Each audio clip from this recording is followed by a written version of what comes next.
Hey everyone, welcome to This Explainer. I'm so thrilled you're here today because we're going to unlock some incredibly powerful, yet let's be honest, often misunderstood grammar rules. We're diving into the mechanics of modal auxiliaries.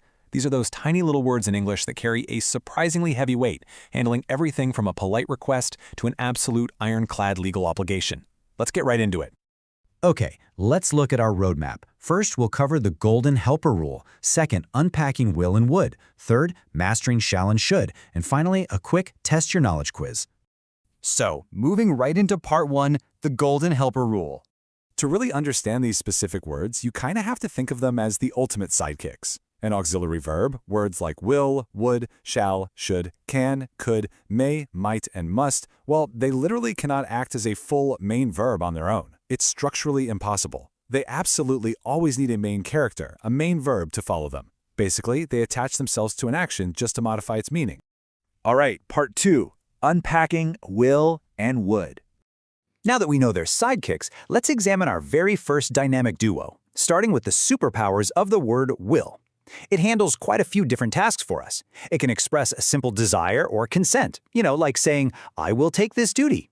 It's obviously incredibly common for expressing the future, as in, it will rain tomorrow. But where it gets really interesting is when we talk about capacity. You can actually use will to describe literal physical capability. Think about saying, this bucket will hold 2 gallons of water, or this airplane will take 200 passengers. And finally, it's used to express strong determination or insistence. To really feel that last point, just listen to how this sentence sounds when we lean into it. I will do it as you say. You can literally hear the pure determination there, right? It's not just some future event, it's a firm commitment. The auxiliary verb completely frames that main action of doing. So what happens when we look at will's sibling, would? Well, would is the past form of will, but it shifts our focus completely. Instead of absolute future certainty, would is often paired with the word rather to express a preference, like, I would rather go shopping today. It softens things to express a wish or desire. I would like one more pencil. It also handles contingencies and hypotheticals. Think about the phrase, if I were you, I would be so happy. And it even steps in to describe routine or habitual past things, like, normally we would work until 6 p.m. And this brilliantly illustrates the core difference between the two. When you compare them side by side, will is totally rooted in future certainty, hard physical capacity, and unyielding determination. Would, on the other hand, slides right over into hypothetical contingencies, past habits, and wishes. Same family, but very different jobs on the grammatical timeline. Moving right along to section 3, mastering shall and should. These next two are frequently misunderstood and honestly highly underutilized in everyday conversation, so let's clear them up, starting with shall. If you're speaking American English, you're mainly going to use shall to ask questions politely. Think of those classic phrases like, shall we dance? Or shall I go now? It does express the future, but frankly, will is just way more common for that in America. However, shall has a bit of a secret identity. In formal or legal settings, it shifts gears entirely to deliver an absolute obligation or requirement. Listen to the heavy weight of this word in a formal context. You shall abide by the law. Or, there shall be no trespassing on this property. Suddenly, the exact same polite word that asked you to dance is now delivering an ironclad legal requirement. Pretty wild, right? Okay, so what about its past form, should? Well, should is your go-to everyday tool for expressing an opinion, a suggestion, or a preference. You should rest at home today. It's also exactly how we politely ask for someone else's opinion. Where should we go on vacation this summer? Or what should we do now?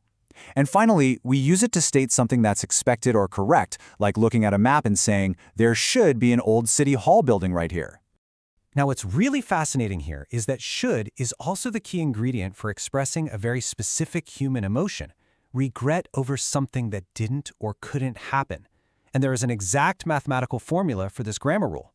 Step 1, start with should. Step 2, add have. Step 3, add the past participle of your main verb. When you put those 3 steps together, you get sentences absolutely saturated with missed opportunity. I should have completed it earlier to meet the deadline. Or, you should have seen it. It was really beautiful. It perfectly frames a wish about the past that, sadly, cannot be changed. Which brings us to section 4, our Test Your Knowledge quiz. All right, you've learned the rules, you've seen the formulas. It is time for you to act as the hero and test out your newly acquired grammar superpowers. I'm going to give you a sentence with a blank, and I want you to guess the correct verb. First up, I blank leave now. It is too late. So what's the best auxiliary verb here to express an opinion about a current expectation? Think about it for just a second. If you guessed should, you absolutely nailed it. I should leave now, it is too late. It perfectly captures the correct or expected action in this scenario. Okay, let's try the next one. Next scenario, you blank have seen him. His dance was amazing. Here's a hint for you. Look really closely at the structure. We're talking about a missed opportunity in the past. It requires that three-part formula we just went over. The answer is should again. You should have seen him. Remember that rule we talked about? Should plus have plus the past participle, seen. Excellent work. Okay, how about this one? Blank, we have lunch together. Which sidekick verb is primarily used in American English to politely ask a question or propose an invitation? The most classic polite choice right here is shall. Shall we have lunch together? Although, depending on the context, should definitely works well here too. We are almost done. Try this. I blank like a cup of tea, please.